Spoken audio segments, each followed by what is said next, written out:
back to my channel, and today we are going to talk about Git.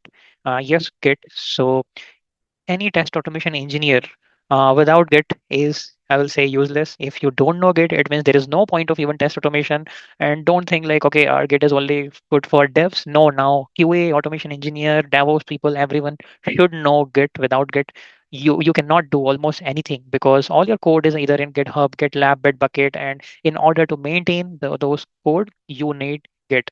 And but I'm not going to go very deep into the Git world.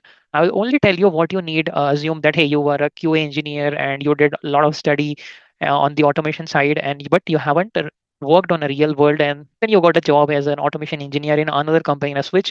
But since now you have not worked in a real world, what you're gonna do, what I'm going to do. So it's completely, I have maybe lied in the resume that I have done automation in my previous company, but what I had done is I had learned only, but I don't know how in real life thing work. So I'm going to tell you in that way. So if you are in that situation, or if some people who are still not well aware about the Git concept, so I'm going to tell you what's going to happen. So assume you join a new project and they told, hey, this is our GitHub link or GitLab link.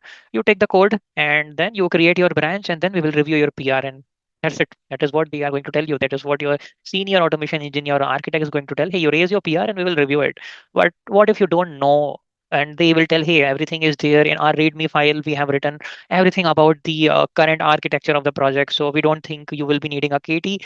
You just have a look, go through README, go through our videos and tutorial, and that's it. Then you please code and give us a new PR of the 10 or 5 test case per day or one test case per day. So if such situation happen and you are new, so I think this video will help you what you have to do in this situation if you are new. And if you're already aware of Git and already are working, maybe it will be a revision for you. So let's get started, and I will share you what I'm going to share. So if you see in this slide, so this is more about the flow which you are going to do. Like you will find the code in GitHub, you will clone it, you will create a branch, will commit it, push it, and then we will raise a PR. That is a normal flow which you do. Apart from that, any other command like rebase, squash, stash, a reset, they are not part of your daily life. We have to do it, but not always. Like revert, that is all in some certain situation you need to do. Or resolving conflict is one of the thing which you have to do almost in daily life, is what I have seen. So without wasting our time, so let me tell you like why Git matters. That is what so far I have told you. So you think Git as a broker, and he is a broker between your local code and your code in the remote, and in between there is one person who is monitoring everything. You are pushing, pulling, doing all this thing. This guy will do.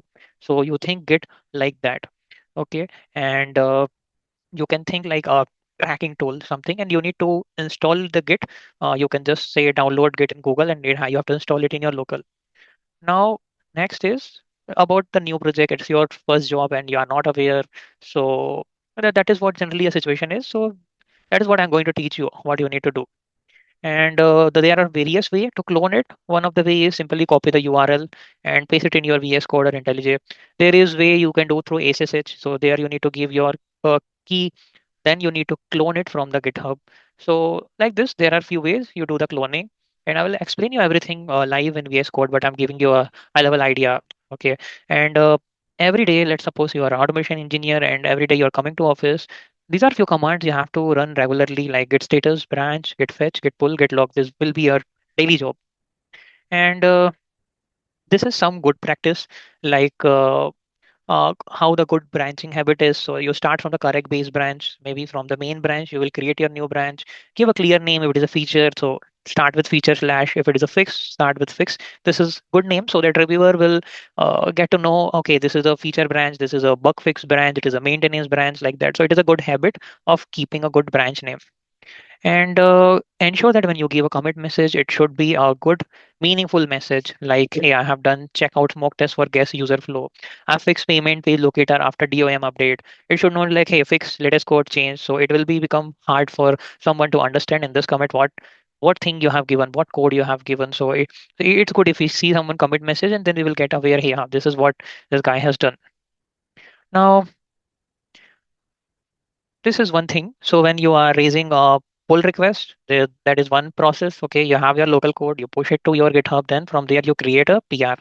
So this is generally what the process goes like. And so just understand mentally, you should think like that. Hey, I will first fetch the code, then I will pull it. If there is a merge conflict, I will resolve it. And once that is done, then I will be pushing my code and then I will raising the PR. That's it. So these are few extra commands like stash, log, blame. Blame means, hey, if whoever has committed that code, that name you can see. Git diff is like you compare what changes before you committed. And then if you want to see the history, you can use git log command. And if you want to save your changes in one branch temporarily, you can use git stash. So these are all your in daily activity you will be using for around the Git. So these are few best practices which you should do. Like you should commit source code config. Then you should have a stable test data, stable documentation. It is a good practice if you use git ignore so that any temporary or result file or video screenshot should not go to GitHub. Otherwise, because you pay based on storage also to GitHub, you will unnecessarily fill with the results which you do not need it, like node modules you don't need, reports you don't need, screenshot you don't need, video you don't need. We should not also push the secrets to Git. So generally, what we do, the API keys we keep in local, but we are not allowed to push in GitHub because if it is a public, everyone will get to know your key. Suppose you are using GPT API key and you push it to your GitHub, and then anyone can see your API key and they can use it, and even they can use it for any attacks, security attacks. So that is also important. And it is always good if you have a small PR, which because smaller the better. It is easy to review. If you give a bulk PR of 1,000 line of code, maybe you will get hard hit from your reviewers and they will reject your PR. Okay, so that's pretty much. And now let's move back to VS Code and assume that uh, you have this as your repo. You join a company and they told, hey, you have to maybe work on Amazon Playwright PyTest framework. Say, and they will say, hey, please, Viplav, go take the code in your local, and then you please we have a smoke test to automate. Please start with that. So now I'm a new. I don't know what to do. They only gave me this. They told, hey, there is a README. You read it, and then I think you can get it. We don't have anyone to give you KT. So okay, fine. Now what you have three option. You have this HTTPS option. You have this ASSH or GitHub CLI option.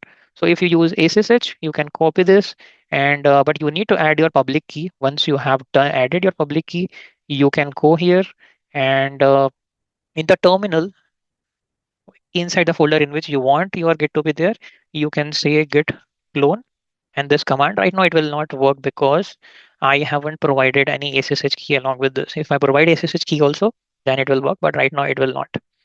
It will show some for sure authentication error. See, could not read remote, permission denied. So they need a public key. Once I give the public key, it will work. And the easiest way is this HTTPS link. Okay. And more easy if I will show you with VS Code. Uh, right now, what you can do is you can click on here, clone Git repository, clone from GitHub, and then whatever account with which you have logged in with, you will automatically see here all the uh, repository available. Click on hit. Now for this tutorial, we will use new folder AUT, and then I will select now in my local. You see here, it has start cloning it, and then that code which was here in the GitHub, I can see in my local. See how easy it was. Now click on new terminal. So I'm telling you in the VS Code point of view, but in any other ID tool, it will be like this. So I will just putting a command git status. So he will say, hey, on your branch is up to date with origin. It means, hey, whatever changes are there in your remote, we have everything here. It means, hey, this file, that file, whatever thing I will see here, same thing is there. There is no changes at all. But now I have to do what? They told me, hey, Viplav, you need to create a new smoke test. So, but I cannot do everything in main. You will not have access to push anything directly to main. So you need to create a new branch. So say feature one smoke test. This is one you create. This is how you do it. You create a new branch. We can also do it through command, but the easiest way you can use the VS Code UI source control and you can do it. Now we are in this branch. And let's do one thing, maybe like this. Let me copy this, Control V. This is my new code. Okay. And that is what I'm adding as a part of my new branch. Go to source control and write your commit messages. He added smoke test. This is what I'm going to give my commit message, and then I have committed it. Now you see here graph. You can see, hey, my changes, my commit. Even you will see what changes I have done. See, I have added this, so it is showing this. And then even you can get the ID of this commit message. This is my ID, so that if I have to revert, I can use this commit ID.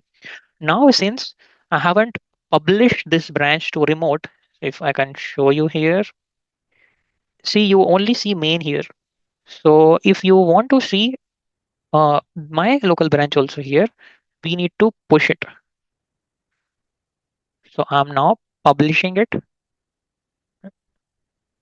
and it seems like there is a permission issue. So it is asking me to create fork. So let's try that. Let's see what error it is giving. So since it had permission issue, and anyway, I have logged in, but ideally it should not give. So now, if you see this branch, I will create one more just for another run. Say feature to smoke test. Okay, so this is what now I did. I created one more branch. You see here, publish branch thing is coming because reason is uh, because I have here only two branches. If you see, and this one, and we don't have it in remote. We don't have it in GitHub.com. So now let's click on publish branch. Let's click origin. You see this icon here. Okay, it means it is sending it. You didn't get any error. Now let's go back to GitHub. What I did is I pushed the code from my local. I pushed it to my remote repo, and you see feature 2 is here. So all that new code, whatever you have pushed, it will see this one. Now you can see it here also. And the next step, what you will do is you can see, you can either click here compare and pull request, and then you can just put it new smoke test case added, and you can follow. Then you can assign yourself, you can assign the reviewer. Right now I don't have, but in your company you will have. You need to add label, project, milestone, and then you go to this file changes, and here you will see how this is your changes. That is what I have done. I have added new file. Click on create pull request, or if you still think you need to still do some work, you are just raising a PR, but I don't want anyone to review it, click draft PR. Or if you think, hey, my changes are ready and I want someone, now they can review my code, click on create pull request. So what will happen in this pull request tab, your PR will be seeing, see this and your changes, and now your code can be reviewed by any of the reviewer. Like this, it will see here. And then if there are any pipelines attached to this code change, they will run, they will first pass. And then once they are passed, that like Code Rabbit, if you have, so Code Rabbit will do a PR review. And then if everything goes well, then the human reviewer can come into the picture and they can review the code. And then finally, what they will do is they will click on merge pull request. So because we have raised this against mains, generally the actual code, the development code, the one which comes after review goes to master or main. That's why that is what we call main and master. So that is what in your daily life you will see. You will see merge conflict. So that also in VS Code, you can solve it. What you need to do is you can go to your VS Code, and here you have three dot, right? You can do a pull, and then you can do whenever you will do pull, you will see here in this window, hey, there is a merge conflict like that. And then in the window itself, you need to just either take the incoming code, current code, or both code. And once you combine that code, you need to again do a push of this code. So this put, and here you just click on push and you can push it. So these are all most common thing you will be doing in your daily life. And that's what it is. There is not much complication. So if you understand at least this part, you are good to go. You are good to raise your first PR. So that's all pretty much I wanted to share today. And I hope you like this video. And I will be sharing you this slide and give you the link in the description. So with that, I would like to end my video. Thank you. Thanks a lot. Bye. Take care. God bless you all.